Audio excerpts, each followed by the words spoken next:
നാഗയുടെ video കാണുകയുണ്ടായി. അപ്പോൾ channel കയറി വരുന്നു, പിന്നെ ഇൻ്റർവ്യൂ ചെയ്യുന്നു. ഒരുപാട് സന്തോഷമുണ്ട്. കാരണം ഒരിക്കൽ അവർ നീറിക്കരയുന്നൊരു അവസ്ഥയുണ്ടായിട്ടുണ്ട്. ആരെങ്കിലും എന്നെ ഒന്ന് കേൾക്കാൻ, അല്ലെ അവർക്ക് എന്താണ് പറയാനുള്ളത് എന്നൊക്കെ കേൾക്കാനുള്ള അങ്ങനെ പറഞ്ഞിട്ടുള്ളൊരു വീഡിയോ ഉണ്ടായിരുന്നു ആ ഒരു സമയത്ത്. അപ്പോൾ ആ ഒരു വീഡിയോ കാണുമ്പോൾ തന്നെ ഒരു മനുഷ്യൻ്റെ അലിവ് എന്നൊക്കെ പറയുമല്ലോ, അങ്ങനെയുള്ളവരൊക്കെ കരയും ശരിക്കും. ഒരാളുടെ ദയനീയാവസ്ഥ, മനുഷ്യൻ ജീവിച്ചിരിക്കുമ്പോൾ ഓരോ അവസ്ഥയിലേക്ക് കൂടി പോയിക്കൊണ്ടേയിരിക്കുകയാണ്. അപ്പോൾ ആ ഒരു നീറിക്കരയുന്ന ആ ഒരു കാഴ്ച എന്നെ വല്ലാതെ നൊമ്പരപ്പെടുത്തിയിട്ടുണ്ട്. അപ്പോൾ ഇപ്പോൾ ഒരുപാട് പേര് ഇൻ്റർവ്യൂ ചെയ്യാൻ വരുന്നു. അതൊരു സന്തോഷമുള്ള കാര്യമാണ്. എനിക്ക് സന്തോഷമാണ്. കാരണം ഇത് പറയാൻ എന്താണ് കാരണം എന്ന് വെച്ചാൽ, ഒരിക്കൽ വിമർശനങ്ങൾ ഏൽക്കേണ്ടയും ജീവിതത്തിൽ എല്ലാ മനുഷ്യരും വിമർശനങ്ങൾ കേൾക്കുന്നു, അതുപോലെ തന്നെ നല്ലത് പറയുന്നത് കേൾക്കുന്നു. അങ്ങനെ ഓരോരോ ഘട്ടങ്ങളിലൂടെ ജീവിതം മുന്നോട്ട് പോയിക്കൊണ്ടിരിക്കുകയാണ്.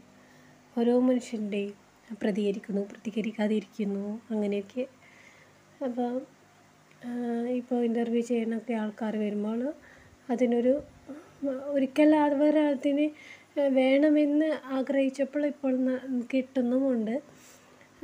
അവരുടെ ജീവിതം പറയാൻ അവർക്ക് തന്നെ ധാരാളമാണ്. നാഗ തന്നെ ധാരാളമാണ്. ജീവിതത്തിൻ്റെ ഓരോ അവസ്ഥകളെ പറയുമ്പോഴും അവരുടെ ജീവിതത്തിൽ വരുന്ന ഓരോ അവസ്ഥകളെ അവർ പറഞ്ഞുകൊണ്ടിരിക്കുന്നു. അപ്പോൾ ഒരുപാട് പേര് വിമർശിച്ചപ്പോഴും നമ്മുടെ ജീവിതത്തിൽ ഒരാൾ ഒറ്റപ്പെട്ടു പോകും എന്നുള്ള ഒരു അവസ്ഥ വരും. ഓരോ മനുഷ്യരുടെ ഇടയിലും എല്ലാ മനുഷ്യനും ഒറ്റയ്ക്ക് തന്നെയാണ്. ഓരോ മനുഷ്യനും ജീവിതത്തിൻ്റെ ഓരോ ഘട്ടങ്ങളിലും ഓരോരോ ബന്ധങ്ങൾ ഉണ്ടാവുന്നതാണ്. ജീവിതത്തിൽ നമ്മൾ എന്താ പറയുക, ഓരോരോ ജീവിതത്തിൻ്റെ ഘട്ടങ്ങളിൽ അച്ഛനമ്മ, കുട്ടികൾ, ഭർത്താവ്, ഭാര്യ, അങ്ങനെയൊക്കെയുള്ള സഹോദരന്മാർ, സഹോദരി, അങ്ങനെയൊക്കെ ഉണ്ടാവുമല്ലോ. അപ്പോൾ സുഹൃത്തുക്കൾ, അങ്ങനെ. അപ്പോൾ ഇങ്ങനെ ആ ഒരു ഘട്ടത്തിൽ പിന്നെ നാഗയോട് ഞാൻ കൂടുതൽ സംസാരിക്കാത്ത വ്യക്തിയാണ്. അതുപോലെ നാഗയും എന്നോടധികം സംസാരിക്കാറില്ല. അപ്പോൾ ഇടയ്ക്ക് എങ്ങാനോ അവരുടെ വോയിസ്, ഞാൻ അവർക്ക് വോയിസ് ഇട്ടു. സംസാരിച്ചു കൊണ്ടിരിക്കുന്ന ആ ഒരു വേളയിൽ നാഗ പറയുകയുണ്ടായി,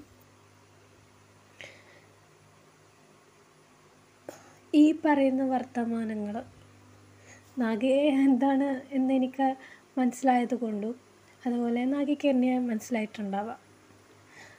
അപ്പോൾ അവരെന്നോട് പറയുകയുണ്ടായി, എന്നോട് നമ്മൾ പരസ്പരം അങ്ങോട്ടും ഇങ്ങോട്ടും സംസാരിക്കുക, നാഗ എന്താണ് പറയുന്നതും എന്താണ് പറഞ്ഞു വയ്ക്കുന്നതും മനസ്സിലായത് കൊണ്ട് അതിനെക്കുറിച്ച് തന്നെ ഞാൻ സംസാരിക്കുമ്പോൾ നാഗ എന്നോട് പറഞ്ഞു, ഈ ഒരു സംസാരം ഒരു വീഡിയോ ആക്കിക്കൂടെ എന്ന് പറയുകയുണ്ടായി.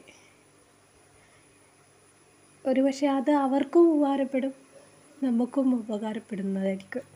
കാരണം നാഗയോട് സംസാരിച്ചു എന്നതിൻ്റെ ഇതിൽ ഒരുപാട് വിമർശനങ്ങൾ ഏറ്റുവാങ്ങിയ ഒരു വ്യക്തിയാണ് ഞാൻ. അങ്ങനെ ഒരുപാട് പേര് വന്നിട്ടുണ്ടാവും. പലർക്കും പല രീതിയിലായിരിക്കാം. അങ്ങനെ എനിക്ക് തോന്നിയിട്ടുണ്ട്. അപ്പോൾ വിമർശനങ്ങൾ നേരിട്ടു. അതുപോലെ തന്നെ എന്താ പറയുക, അപ്പോൾ ആ ഒരു സത്യത്തെ എനിക്ക് ഇതിൽ കൊണ്ടുവരണമെന്ന് തോന്നി. കാരണം നാഗ എന്തായിരുന്നു അത് ഞാൻ പറഞ്ഞിട്ടുണ്ട് മുന്നേ. എന്നാലും നാഗ എന്നോട് പെരുമാറിയ നാഗ എന്തായിരുന്നു എന്ന് എനിക്ക് വീഡിയോയിലൂടെ കൊണ്ടുവരണം എന്ന് തോന്നി. അപ്പോൾ അങ്ങനെയാണ് വീഡിയോ ചെയ്തത്. പക്ഷേ ഒരു നിർബന്ധമല്ല, ഇത് എൻ്റെയും കൂടി ഒരു സത്യസന്ധമായ ഒരു എന്താ പറയുക, സത്യസന്ധമായ ഒരു വ്യക്തി എന്നോട് പെരുമാറിയ നാഗ ഇതായിരുന്നു എന്ന് പറയാൻ വേണ്ടിയിട്ടാണ്. പക്ഷേ ഇതിലൊരു എന്താ പറയുക, നമ്മുടെ ഒരു മനുഷ്യനെ കുറിച്ച് പറയുമ്പോഴേ അവർ നമുക്ക് കൂടുതൽ മനസ്സിലാക്കിയെടുക്കണം. ആദ്യം നമ്മളെന്താണെന്ന് നമ്മൾ മനസ്സിലാക്കിയെടുക്കുക. മനസ്സ് മനസ്സിലാക്കിയെടുക്കുക, അങ്ങനെയൊക്കെയുണ്ട്. അപ്പോൾ എനിക്ക് ഇത്രയും പറയാൻ തോന്നി.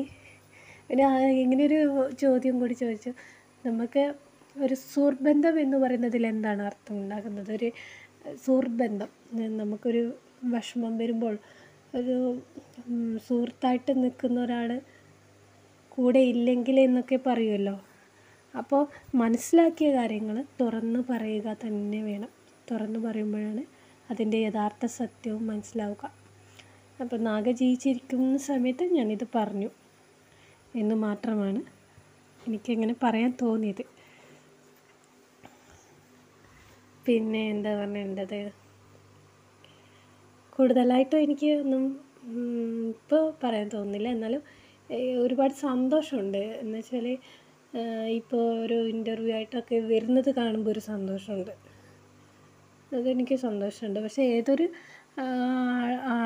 ഏതൊരാളാണെങ്കിലും നല്ല രീതിയിലൊരു എന്താ പറയുക, ഒരു മനുഷ്യൻ്റെ ജീവിതത്തെ നമ്മൾ പിന്നെ പറയുമ്പോൾ രണ്ടുപേർക്കും നല്ല ഉപകാരപ്രദമാകുന്ന ഒരു തരത്തിലായിരിക്കണം. കുറ്റം പറച്ചിലുകളും അങ്ങനെ ഇങ്ങനെ എന്നൊക്കെ പറയാതെ നല്ല രീതിയിൽ പോകുമ്പോഴാണ് അതിനൊരു ആത്മാർത്ഥത ബന്ധം ഉണ്ടാകുന്നതും രണ്ട് ബന്ധങ്ങൾ നിലനിൽക്കുന്നതും. എന്താ പറയുക, ഒരാളുടെ എനിക്ക് മാത്രം എന്താ പറയുക, ഞാനിപ്പോൾ ഒരു ഉദാഹരണം പറയുകയാണെങ്കിൽ, ഞാൻ അവരെ വിമർശിക്കുന്ന തരത്തിലുള്ള വീഡിയോ എടുത്തിട്ട് പിന്നെ ഇങ്ങനെ കുറേ വ്യൂ കൂട്ടുന്നതിനോടൊന്നും എനിക്ക് താല്പര്യമില്ലാത്ത കാര്യമാണ്. അങ്ങനെ ഒരു വീഡിയോ ഇടുകയാണെങ്കിൽ ഒരുപാട് വ്യൂ കിട്ടി പിന്നെ ഞാൻ എന്തോ ചെയ്ത പോലൊന്നും അങ്ങനെയല്ല. നമ്മൾ ഏതൊരു മനുഷ്യനും നമ്മൾ ജീവിക്കുമ്പോൾ സഹജീവികളാണ് ലോകത്ത്. എല്ലാം നല്ല മനുഷ്യരായി ജീവിക്കുക എന്നതാണ് നമ്മുടെ ജീവിതത്തിന് എന്തർത്ഥമാണ് ഉണ്ടാകുക. നമ്മൾ ജീവിച്ചു, നല്ല രീതിയിൽ ജീവിക്കുക, നല്ലത് പറയുക, നല്ലത് കേൾക്കുക, മറ്റൊരാൾക്ക് ഉപദ്രവമല്ലാതെ ജീവിക്കുക, അങ്ങനെയൊക്കെയാണ് ഒരു മനുഷ്യൻ എന്നതിൻ്റെ ഒരർത്ഥം എന്നെനിക്ക് തോന്നിപ്പോയിട്ടുണ്ട്. നമ്മൾ മറ്റുള്ളവർക്ക് ഉപകാരമാവുക, അങ്ങനെയൊക്കെയാണ്. എന്ന് കരുതി നമുക്ക് ദേഷ്യമില്ല, പിന്നെ സ്നേഹമില്ല, അങ്ങനെയൊന്നുമല്ല. ജീവിതത്തിൽ ഓരോരോ അവസ്ഥയിലേക്കൂടി തന്നെയാണ് ഓരോ മനുഷ്യനും കടന്നു ചെല്ലുന്നത് എന്ന് ഞാൻ മുന്നേ പറഞ്ഞു. അപ്പോൾ എനിക്ക് ഇങ്ങനെ പറയാൻ തോന്നി. അപ്പോൾ അവർ ജീവിച്ചിരിക്കുമ്പോൾ അവരെക്കുറിച്ച് അറിഞ്ഞത് പറഞ്ഞു എന്ന് മാത്രമാണ്. ഒരാൾക്ക് ഉപകാരമാകുക അതാണ് വേണ്ടത്. ശരി, എന്നാൽ ഞാൻ പറഞ്ഞതിൻ്റെ യഥാർത്ഥ കാരണം ഇതാണ്. രണ്ട് വ്യക്തികൾ പരസ്പരം അവർക്ക് രണ്ട് പേർക്കും അപ്പുറത്തും ഇപ്പുറത്തും അറിയാമെന്ന് വയ്ക്കാം. പക്ഷേ അത് രണ്ടുപേരും മാത്രം സംസാരിച്ചത് കൊണ്ട് ആർക്കും ഉപകാരമില്ല, അല്ലേ? അപ്പോൾ വേറൊരു വ്യക്തിയോട് പറയുകയാണെങ്കിൽ ചില മാത്രയിൽ ആ ഒരു ചിന്തകൾ മാറി മറിയാം. അതാണ് ഇവിടെ ഞാൻ സൂചിപ്പിച്ചത്.